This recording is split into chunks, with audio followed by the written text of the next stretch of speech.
Our speaker for tonight is a member of the College of Fellows of the United Architects of the Philippines and one of the first 12 APEC architects of the Philippines.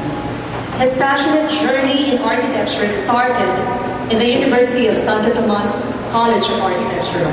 He is also a member of the American Institute of Architects, and since 1985, he has been the managing partner of Asian Architects.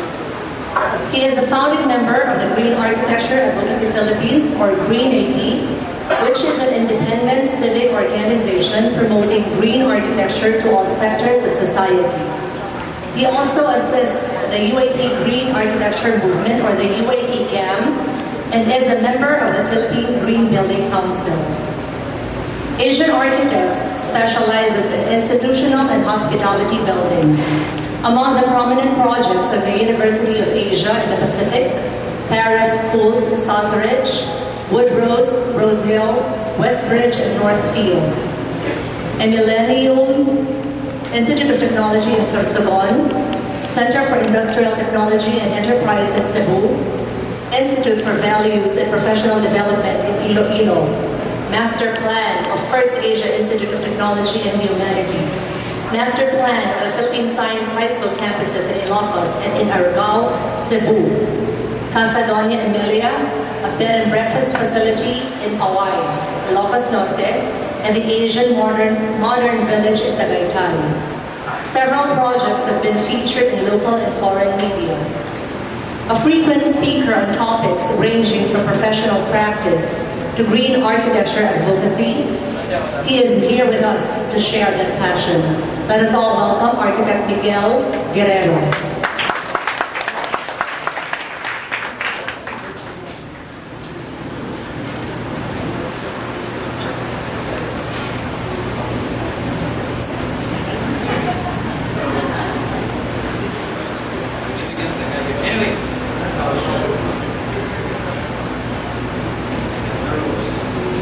I get nervous speaking behind the podium. I'd rather speak there.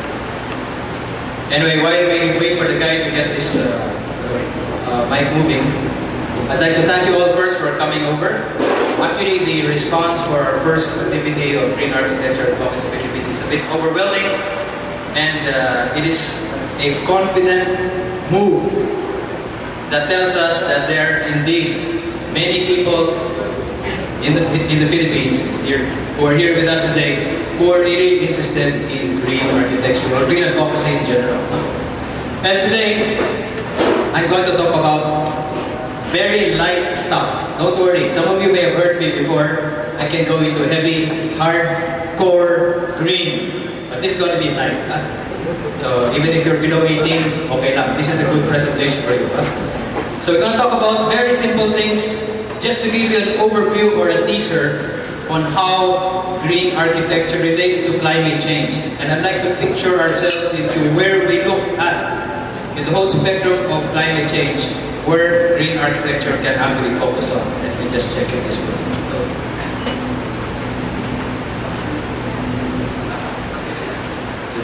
Wala palang baterya. So I'm going to talk about this, climate change and advocacy. Because you see, even in the first presentation earlier, that audiovisual from Wilcon, we talked about things which are deteriorating in this world. That's scary things which are happening. But today, in this presentation, I'm going to give you that spectrum so that you can correlate all of these disasters into what we, as people involved with the built environment, can do.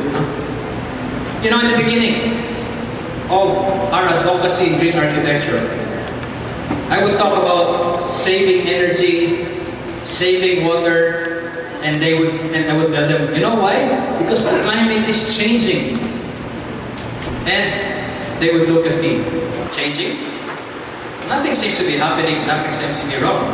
Give you an example. One time I was there with Jess Casos, who is there, in Bani, Pangasinan, where we're doing a sustainable barangay. I was talking to the mayor about saving water, recycling water. He brought me to the barangay. He told me, "Architect, you see that pipe coming from the mountains? comes here, wala pong gripo yun. Continuous yung flow ng tubig. Yung mga grandparents, yung mga forefathers natin, got water from there. It never ran out. So what are you talking about? Saving water, no? Ganon ang problema dati. Okay? That's why maybe they are all waiting for this picture to happen. An ice cream truck melted on the streets of Manila, then they realized, oh, baka totoo yung global warming. But that changed over the last 2 years. That concept that there is really no global warming, no climate change in the Philippines, changed because of things which we know very well. Ondoy, Pepeng, Frank, Millennium. No need to explain what happened there. It was drastic. We've always had floods in the Philippines. We've always had typhoons in the Philippines. And yet, these disasters took us by surprise. In early 2009, January, I was flown to Cagayan de Oro to give a lecture to the architects on green architecture. And the guy who picked me up at the airport was saying, you know, the reason why it occurred to us to bring you here to Cagayan de Oro to talk to the architects about green architecture is because I think a few months before, they had that overflowing of the Cagayan River. This is Cagayan de Oro. It really flooded the whole thing. And they were shocked. And they realized, teka muna, yun pala sinasabi ni Mike, global warming, climate change, ganyan. Nandito na. So they called me to give a lecture for that. No? So this is happening. No? But then we have to distinguish. Is the mic working already?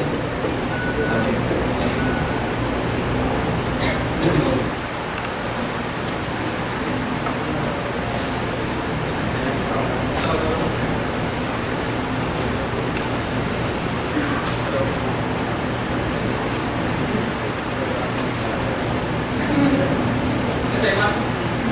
I want public participation. I might go over and ask a question and what's the answer? Okay? Be prepared, huh? Okay. Here I'm stuck here, I can't move, so you're lucky. Okay? Okay. This happens every year. That's why I want to distinguish something first.